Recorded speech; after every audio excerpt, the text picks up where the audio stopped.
अगर मैं कहूँ कि शेयर बाजार कोई गणित की किताब नहीं है, बल्कि ये इंसान के लालच, डर और क्या कहते हैं गलतफहमियों का एक बहुत बड़ा शीशा है। बिल्कुल। तो शायद सुनने वालों को लगेगा कि मैं कोई दार्शनिक बात कर रहा हूँ, लेकिन जरा सोचिए क्या होता है जब बाजार की इसी गलतफहमी को कोई इंसान पहचान लेता है। और इतना सटीक पहचान लेता है कि वो एक ही दिन में एक पूरे देश के बैंक को घुटनों पर ला देता है। अरे बाप रे, मतलब एक पूरा बैंक? बिल्कुल। और मजे की बात यह है कि इस पूरी घटना के पीछे कोई बहुत जटिल फॉर्मूला नहीं था, कोई भारी भरकम गणित नहीं था। इसके पीछे सिर्फ एक समझ थी कि इंसान कैसे सोचता है और उसकी सोच कैसे असल दुनिया को बदल देती है। सही बात है।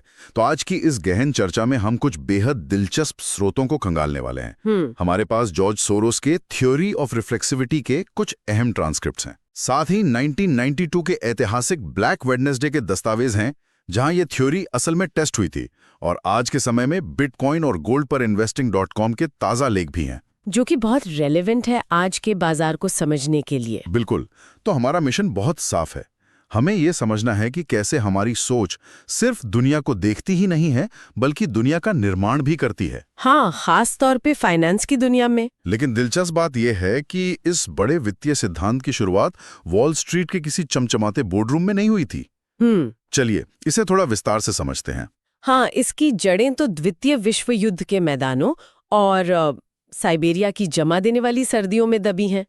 जॉर्ज सोरोस के इस सिद्धांत को समझने के लिए हमें उनके बचपन को देखना होगा। बिल्कुल। उनका बचपन कोई आम बचपन तो था नहीं। एकदम नहीं।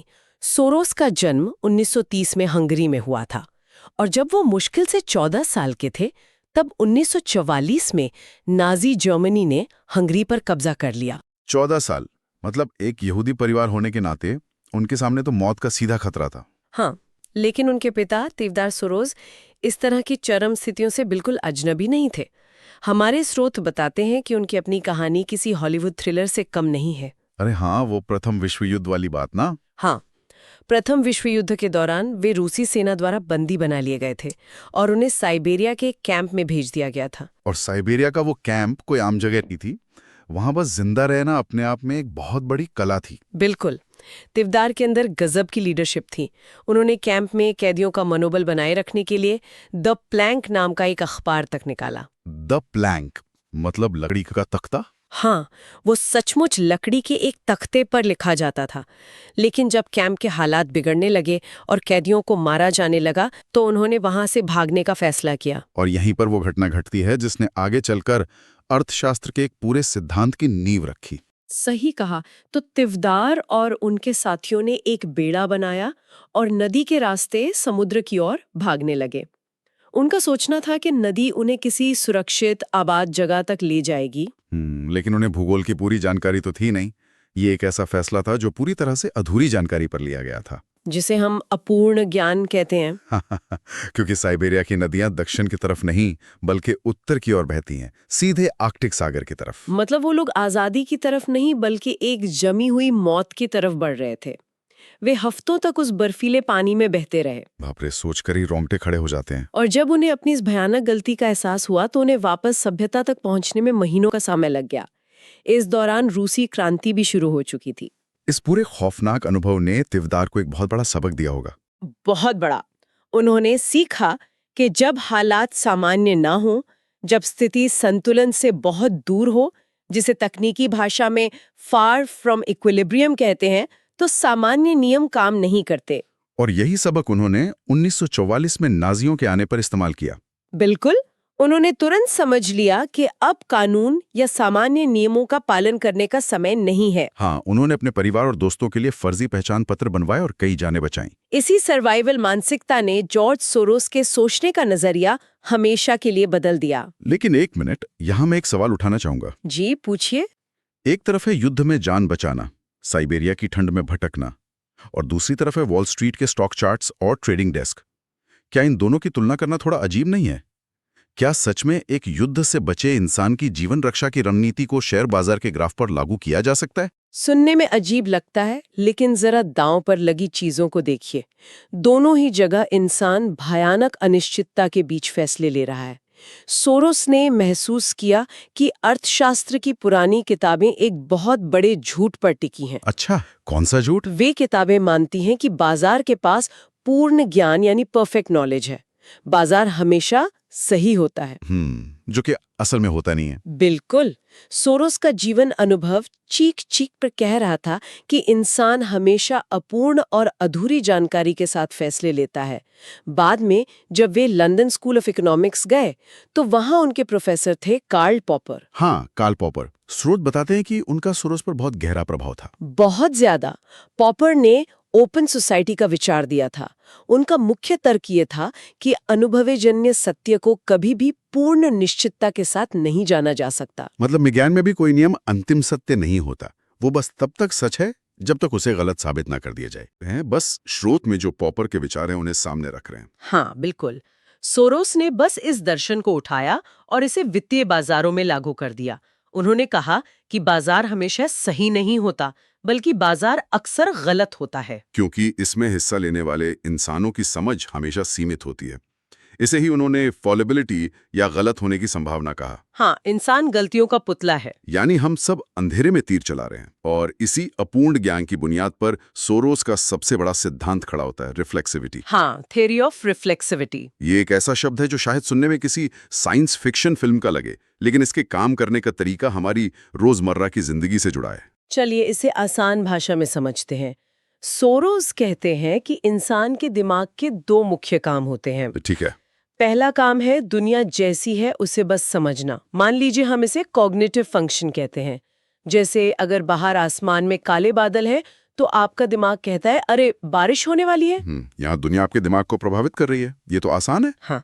अब दूसरा काम है दुनिया को अपने हिसाब से बदलना। इसे मैनिपुलेटिव फंक्शन कह सकते हैं।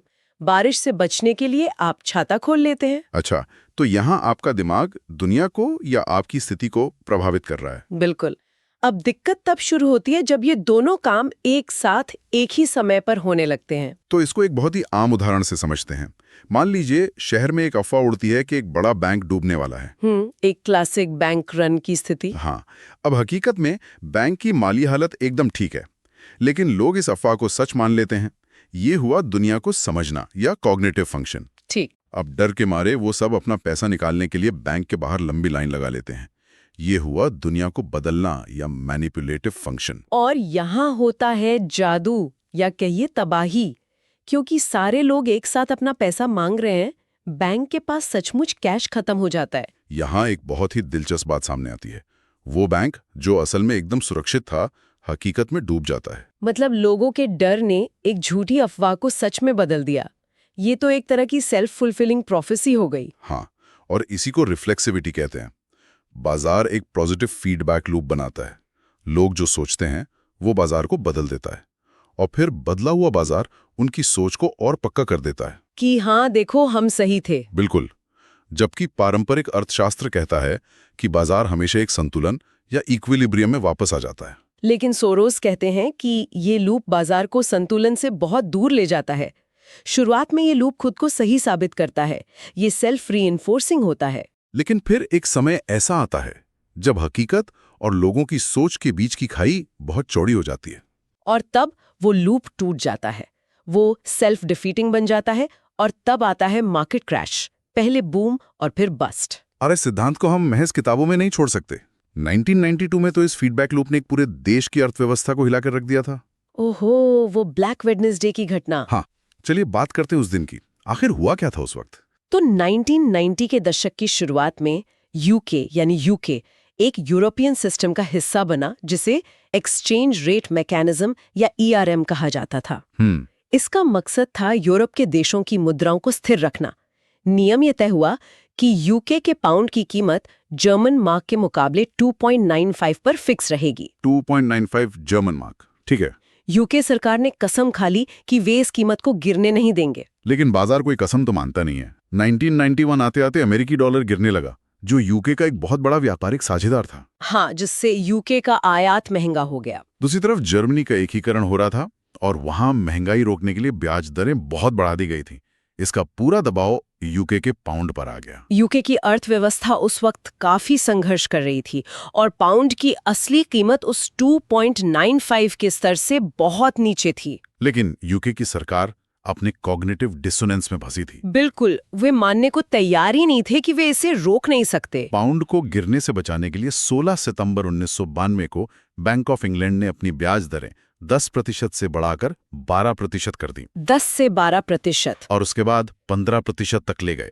इसके पीछे उनका तर्क ये था कि इससे विदेशी निवेशक लालच में आकर पाउंड खरीदेंगे और कीमत बढ़ जाएगी। सिर्फ इतना ही नहीं, उन्होंने अपने विदेशी मुद्रा भंडार से 27 बिलियन पाउंड झोंक दिए। वे अंधाधुंध पाउंड खरीद रहे थे ताकि उसकी कीमत बनी रहे। और यही एंट्री होती है जॉर्ज सोरोस की। उन्होंने बाजार का मूड भांप लिया था। उन्होंने 1 बिलियन पाउंड शॉर्ट सेल कर दिए। अब यहाँ थोड़ा रुक कर समझाते हैं कि शॉर्ट सेल आखिर होता क्या है। हाँ, ये जरूरी है। ये सिर्फ बेचना नहीं है। इसका मतलब है कि सोरोस ने ऐसे पाउंड उधार लिए जो उनके पास थे ही नहीं, उन्हें ऊंचे दाम पर बेच दिया, ये सोचकर कि जब दाम गिरेगा तो वे सस्ते में खरीद कर वापस कर देंगे और बीच का मुनाफा अपनी जेब में। बिल्कुल। लेकिन मेरा सवाल ये है, मैं सच में हैरान हूं, क्या सिर्फ एक इंसान की सोच है, एक इंसान का 1 बिलियन पाउंड का दाव एक सरकार के 27 बिलियन पाउंड के रिजर्व को हरा सकता है? अगर हम इसे एक बड़े नजरिए से देखें तो सोरोस ने अकेले बाजार नहीं गिराया था। उनका दांव असल में एक फ्लेयर गन की तरह था। फ्लेयर गन मतलब एक इशारा? हाँ, जिसने पूरी दुनिया के सट्टेबाजों को एक इशारा कर दिया। उन्होंने बाजार की उस गहरी कमजोरी को पहचान लिया था जिसे बाकी सब अनदेखा कर रहे थे, जो यूके सरकार छिपाने की कोशिश कर रही थी। सोरोस जानते थे कि जब कोई सरकार एक ही दिन में 10% से 12% ब्याज दर बढ़ाती है तो ये मजबूती का नहीं बल्कि घबराहट का संकेत होता है। अरे हाँ, पैनिक हो रहा था वहां। जैसे ही सोरोस ने भारी मात्रा में शॉर्ट सेलिंग की, दुनिया भर के हेज फंड्स ने भी पाउंड बेचना शुरू कर दिया। और ये वो फीडबैक लूप था जो टूटने के कगार पे था। एकदम सही।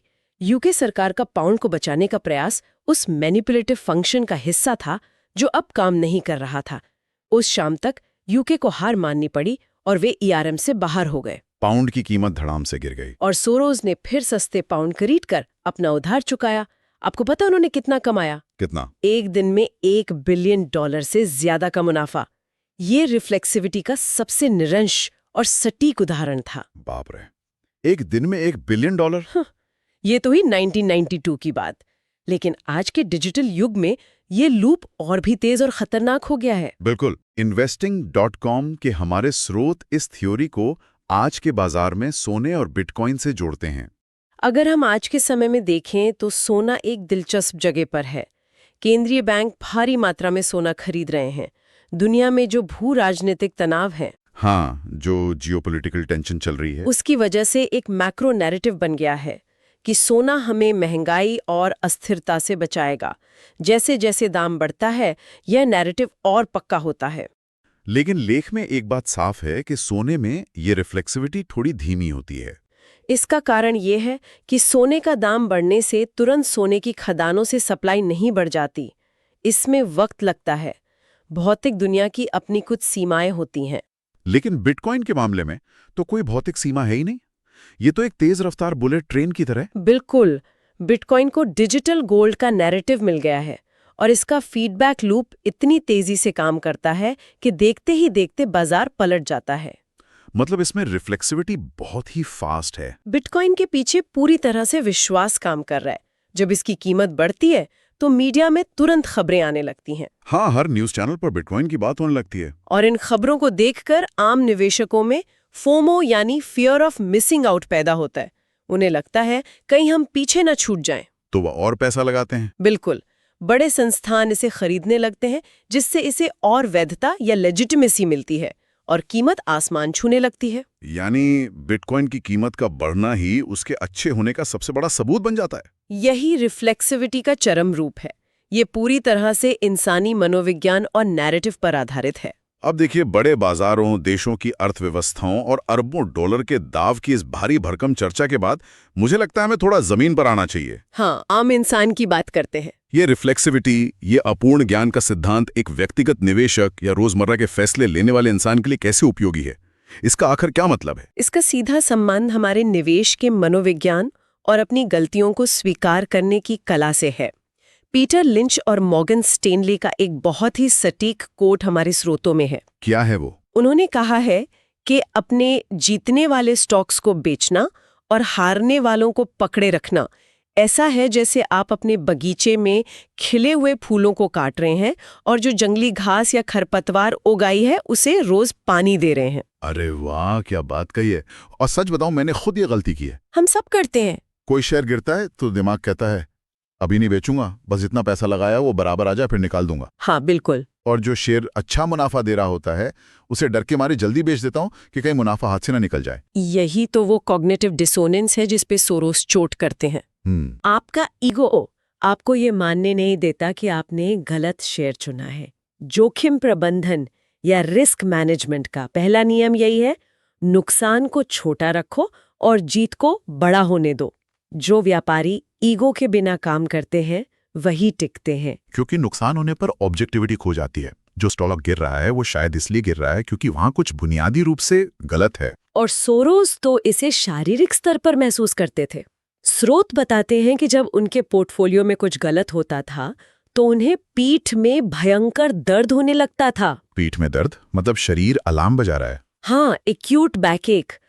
उनका अवचेतन मन यानी सबकॉन्शियस इतना तेज था कि जब उनका दिमाग किसी गलती को झुटलाने की कोशिश करता तो उनका शरीर दर्द के रूप में सिग्नल दे देता था। ये तो गजब है। सोरोस की सबसे बड़ी ताकत ये नहीं थी कि वो हमेशा सही फैसले लेते थे। उनकी सबसे बड़ी ताकत ये थी कि वो बिना किसी शर्म के ये मान लेते थे कि वो गलत है। बिल्कुल, गलत होने में कोई बुराई नहीं है, गलती को ना सुधारने में बुराई है। बिल्कुल, गलतियों को जल्दी काटना सबसे बड़ी कला है। तो अगर हम इस पूरी चर्चा को समेटें तो एक बात बिल्कुल साफ हो जाती है, वित्तीय बाजार किसी कारखाने की मशीन नहीं है जो हमेशा एक सेट फॉर्मूले या सही गणित पर चलते हों। बिल्कुल नहीं। वे असल में इंसान की उम्मीदों, हमारे डरों और हमारी गलतफहमियों का एक जीता जागता अक्स हैं। जो इंसान अनिश्चितता से भागने के बजाय ये मान लेता है कि उसकी जानकारी अधूरी है, वही इस खेल में टिकता है। सही कहा आपने। जो ईगो को दूर रखकर अपनी गलतियों को जल्दी काट सकता है, वही इस धुंधले परिदृश्य में सफलता पाता है। बिल्कुल। और इस बेहतरीन चर्चा के अंत में मैं एक ऐसे विचार पर रोशनी डालना चाहूंगी जो इन सारे सिद्धांतों को वॉल स्ट्रीट से निकालकर सीधे हमारे और आपके घर में ले आता है। अच्छा, वो क्या है? स्रोतों में सेल्फ रिफ्लेक्सिविटी नाम के एक बहुत गहरे विचार का जिक्र है। हमने आज देखा कि कैसे सामूहिक विश्वास शेयर बाजार की सच्चाई को बदल देता है, बैंक की अफवाह कैसे सच बन जाती है। लेकिन जरा अपनी निजी जीवन के बारे में सोचिए, क्या हमारी अपनी पहचान, हमारे रिश्ते और हमारी खुद की क्षमताएं भी रिफ्लेक्सिव नहीं है? अरे, ये बहुत ही दिलचस्प नजरिया है। मतलब हम खुद अपनी कहानी लिख रहे हैं। हाँ, यदि हमारी सोच किसी देश की मुद्रा या बिटकॉइन की वास्तविकता को आकार दे सकती है, तो जरा सोचिए हमारे वे कौन से अनकहे डर या विश्वास हैं जो रोजमर्रा के जीवन में हमारी हकीकत को चुपचाप लिख रहे हैं। क्या हम किसी ऐसी चीज से डर रहे हैं जो असल में है ही नहीं, लेकिन हमारे लगातार डरने की वजह से वो हमारी जिंदगी में सच साबित हो रही है? क्या हम भी अपनी जिंदगी के एक अदृश्य रिफ्लेक्सिव लूप में फंसे हुए हैं? और शायद यही इस पूरी चर्चा का सबसे बड़ा सबक है। हम सिर्फ दुनिया को देखते नहीं हैं, हम लगातार उसे बना रहे हैं। बिल्कुल। तो अगली बार जब आप बाजार का कोई चार्ट देखें या अपनी जिंदगी का कोई बड़ा फैसला लें, तो खुद से जरूर पूछें, क्या आप हकीकत देख रहे हैं या सिर्फ अपनी सोच का अक्स? आज की इस गहन चर्चा में बस इतना ही। इस सवाल पर विचार जरूर कीजिए।